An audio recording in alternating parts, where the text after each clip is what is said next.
Hello, what is up mga mom, sir, ma'am? Ako po si Ralph C. Fries, ang visual artist from Manila. And today we are going to customize the Iron Man Mark 17 Heartbreaker from ZD Toys. Thank you very much again, Sir Eril Justin Baste of Laruanan. And if you want to get this very cool action figure from ZD Toys, mag-send lang kayo ng inquiry kay Laruanan. Available na to for I think 1,200 pesos only.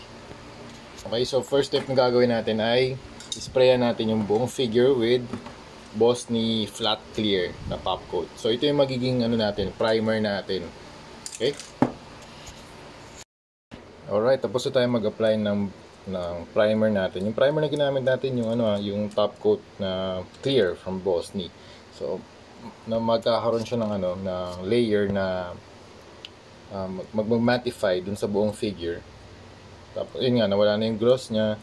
And then ito, ang mangyayari dito, magkakaroon na adhesion layer yung mga paints and washes na i-apply natin dito sa action figure. So mas kakapit siya, hindi siya dudulas.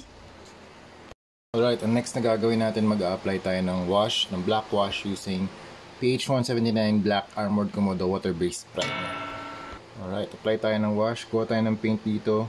Pag nag-a-apply tayo ng wash, mas maraming tubig.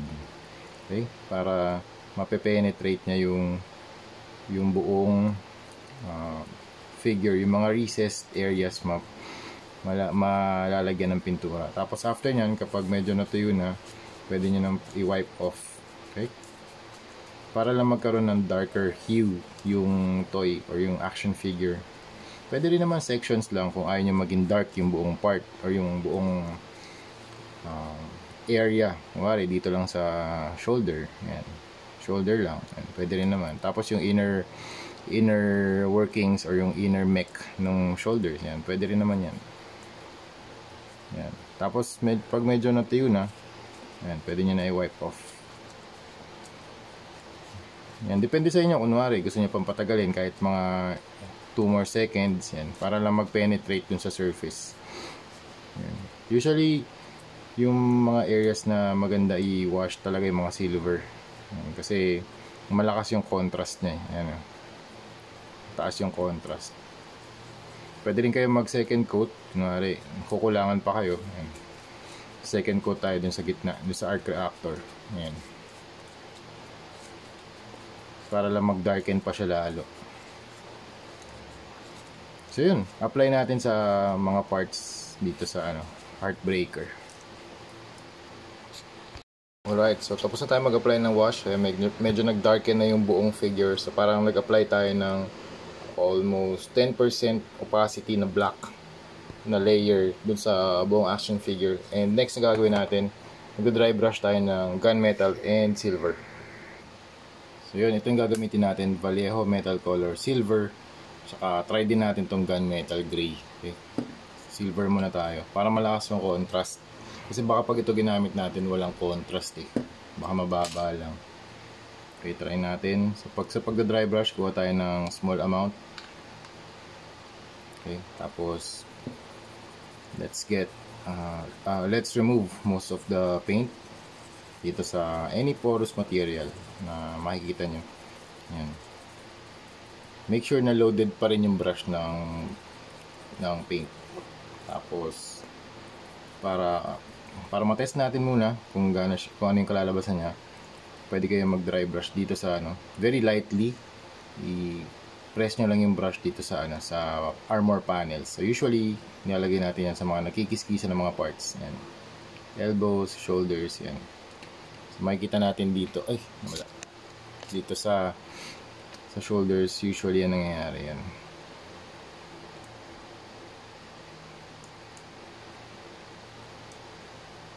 Ganda talaga nitong silver na to. The best silver to for me.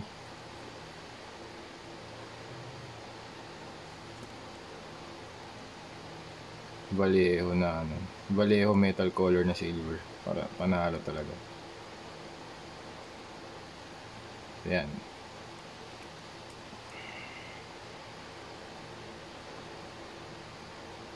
Ayan, nag-add tayo ng weathering talaga.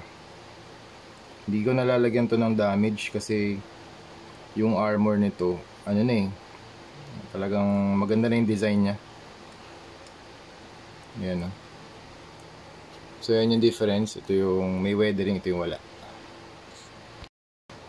Ayun pala, hindi na tayo mag-add ng physical na weathering kasi kumbaga parang lahat ng panels may design eh.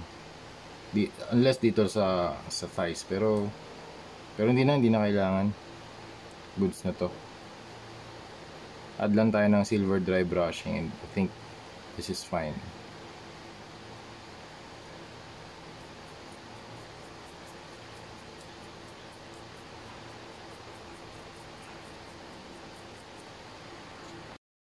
Alright, next step naman. Actually, ginawa ko siya sa Facebook Live. So, if you want to see me paint live, you can log in through your Facebook and watch me. My name is Rain Cifra sa Facebook, okay? Ang ginawa ko dito sa Arc Reactor, kung paano ko siya pinailaw or pinaint ng para siyang, yun nga, lit up.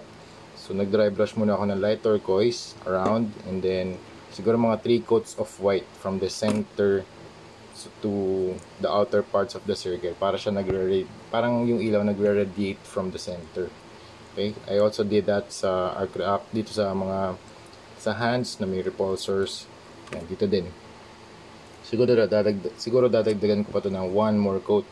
Okay, and then after that top coat na tayo. Yun lang, actually yun na, we're done. So yun lang mga ma'am sir, it's just a simple repaint or battle damage or weathering ng Iron Man Mark 17 Heartbreaker from ZD Toys. Thank you very much again to Sir Mark of Laruanan or Ariel Justin Baste of Laruanan for sponsoring this video. And if you want to get this or you buy the stock Iron Man, meron din Iron Man, the stock Iron Man na Mark 17, meron din siya. Kung battle damage naman, mag-add lang kayo ng konti, siguro mga around 1k plus 1k for the battle damage fee, and then yun, pwede kayo magpagawa sa akin ng mga ganito, okay? Yan, 1k is the promo price for the battle damage, pero usually mga ganito ko nag-range ako ng $150 pataas. Yan, mga customs natin na battle damage and weathered. Yan. Okay, so yun lang, thank you very much for watching and see you sa next video. Bye bye.